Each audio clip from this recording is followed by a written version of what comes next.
O ex-presidente Lula divulgou hoje uma carta ao público evangélico, falou também aos religiosos. Esse documento, assinado pelo candidato petista, foi lido pelo ex-ministro da Secretaria-Geral da Presidência do governo de Dilma Rousseff, o Gilberto Carvalho, durante essa reunião que ele fez com pastores evangélicos aqui na capital paulista. Vamos conversar, num primeiro momento, então, com o Gustavo Uribe, que acompanhou essa leitura e também trouxe aqui alguns pontos da carta. Lula ressalta nessa carta que durante os governos dele, ele trabalhou para que houvesse uma ampliação do direito religioso e não a supressão. De que forma garantir que essa informação agora consiga vencer parte da barreira que foi imposta pela divulgação de fake news, hein, Uribe?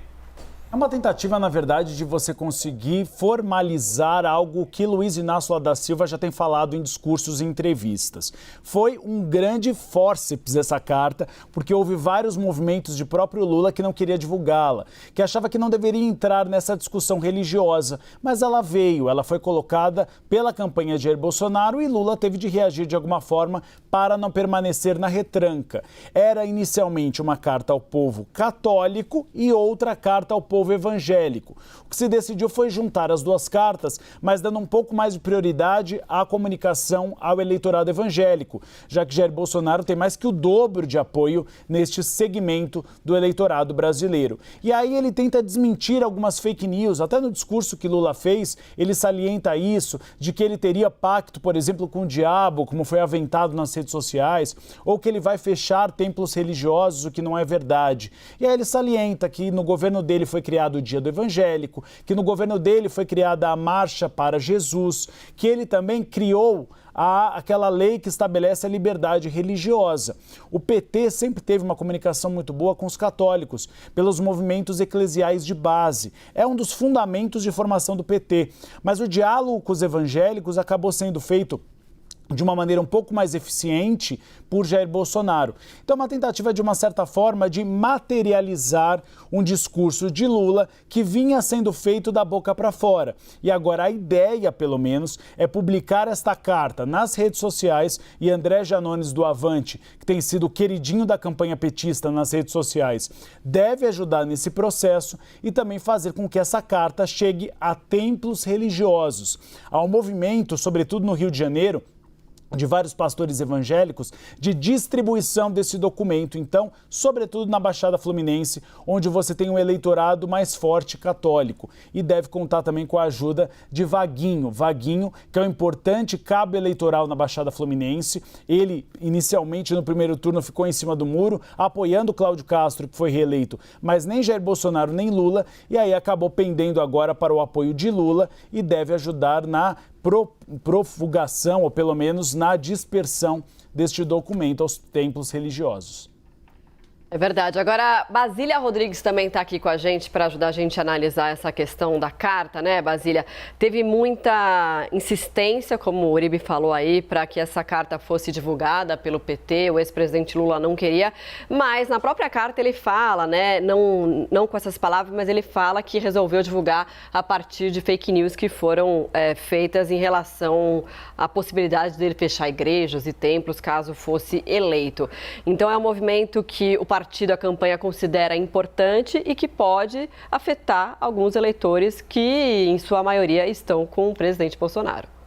Pois é, essa carta está sendo colocada aí como um instrumento anti-fake news. É a oportunidade, assim, de maneira textual, do ex-presidente Luiz Inácio Lula da Silva, candidato nestas eleições, de se explicar junto a esse eleitorado mais conservador, religioso, e rebater algumas informações distorcidas, algumas mentiras também, sobre o que ele pensa, o que ele faria caso assumisse o governo, né, a presidência da República mais uma vez. Me chamou a atenção algumas colocações que ele fez ali sobre o aborto, né? Como a gente havia comentado, ele ressaltou ser contra o aborto, falou também sobre drogas, né? Que não é favorável à disseminação das drogas e que isso estraga a família, e falou sobre a liberdade religiosa. Então, são algumas conspirações, teses, declarações mal colocadas, editadas de petistas, aliados de Lula ou do próprio Lula, que se espalharam, não é de agora, mas especialmente por se tratar dessa dura campanha de segundo turno, pelos WhatsApps, internet da vida, chegando mais nesse eleitor que fica sujeito a mudar seu voto ou não entregar seu voto para a esquerda, porque acredita nesses vídeos, né, nessa corrupção de valores, caso a esquerda voltasse a governar o Brasil. Ele também pontua que no governo dele, nos governos petistas, isso não ocorreu, né, esse tipo de desrespeito às religiões. É um convite ao voto e muitas vezes é uma carta até comparada com aquela carta aos brasileiros no primeiro mandato ainda de Lula na presidência da República, em que ele tenta desfazer mal-entendidos e colocar uma série de promessas, colocar uma série de considerações para que as pessoas entendam que é o que ele vai seguir. Também serve essa carta mais do que uma carta de intenções, serve como um documento pelo qual ele vai ser cobrado caso seja eleito depois. A gente viu e chamou a atenção de algumas pessoas a ideia do PT de colocar Gilberto Carvalho para ler a carta e depois mostrar que o presidente assinou, que o ex-presidente assinou e que ele endossa o que foi dito. Por que Gilberto Carvalho? Ex-ministro do governo de Luiz Inácio Lula da Silva, ex-ministro da Secretaria-Geral da Presidência da República, braço direito de Lula, amigo do petista há mais de 40 anos, e ele é um ex-seminarista que quase virou padre. Isso está na biografia de Gilberto Carvalho. E dentro do governo foi um elo, sempre foi no governo petista, um elo entre o Palácio do Planalto e estes movimentos religiosos, especialmente católicos e evangélicos também, mas especialmente católicos, eram com Gilberto Carvalho que estas lideranças religiosas conversavam quando o governo era do PT. Então eu ouvi alguns estrategistas aqui da campanha de Lula, obviamente apoiadores dele, sobre por que colocar Gilberto Carvalho ali para ler a carta. E eles responderam, ele entra como um avalizador, um garantista, né, destas condições. Ele, que é uma pessoa já naturalmente conhecida como um político religioso, Gilberto Carvalho, faz a leitura da carta e em seguida vem o ex-presidente Luiz Inácio Lula da Silva dizer que está com ele, né, que endossa o que foi lido pelo seu avalista. Só uma observação, Cine e Marcelo, o apelido de Gilberto Carvalho no Palácio Planalto era Padreco do Planalto, justamente por essa relação dele com o movimento católico.